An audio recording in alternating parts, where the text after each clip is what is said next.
တချို့ဆိုလို့ရှိရင်အမေတို့အဖေတို့ကဘာလို့မရှိတော့တကယ်လို့ရှိအောင်မယ်ဆိုလို့ရှိရင်အမေကိုပြုစုလှုပ်ကြွေးလို့ဖြစ်တဲ့ချမ်းသာအဖေကိုပြုစုလှုပ်ကြွေးလို့ဖြစ်တဲ့ချမ်းသာကိုဘယ်လိုမလို့အရာယူရမယ်ဒါဆင်းရဲတရားမဟုတ်ဘူးချမ်းသာတရားဟုတ်လားအမေကိုပြုစုလှုပ်ကြွေးခြင်းစိတ်အဖေကိုပြုစုလှုပ်ကြွေးခြင်းစိတ်ဒီနည်းအားဖြင့်ဒီချမ်းသာကိုရလိုစိတ်ဖြစ်ဖို့အတွက်အ ਨੇ ဆုံးမိဘတို့ရဲ့ကိုယ့်အပေါ်မှာထားရှိခဲ့တဲ့မေတ္တာတရား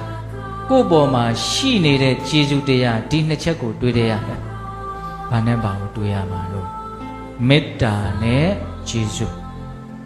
ဘုံဘုံတို့မမြင်ညာဆောင်လို့မရဘူးနော်မိဘတွေလောက်ကိုယ့်အပေါ်မှာဒီလူဘဝကြီးမှာဘယ်သူမှမချစ်ဘူးဟုတ်လားမိဘလောက်ကိုယ့်အပေါ်မှာဘယ်သူမှမေတ္တာမရှိဘူးကျန်တဲ့လူတွေရဲ့မေတ္တာဆိုတာကမျှော်မှန်းချက်တွေသူတို့ဖြစ်ချင်တာလေးတွေဖြစ်နေတဲ့အချိန်မှသာလင်ပေးကြတာသူတို့ရချင်တာမရတော့ဘူးသူတို့ဖြစ်ချင်တာမဖြစ်တော့ဘူးဆိုရင်သူတို့မေတ္တာကိုများသောအားဖြင့်လွယ်လွယ်ကူကူပဲရုပ်သိမ်းသွားကြတာ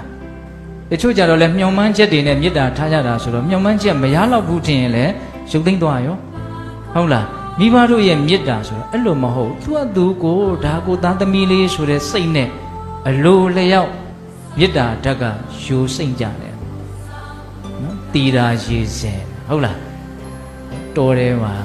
စီစင်းနေတယ်လွန်အေးချမ်းတဲ့ကြည်လင်တဲ့ရေလေးလို့စိတ်နှလုံးကနေအလိုလျောက်မဖြစ်နေတာတော့သားသမီးတွေ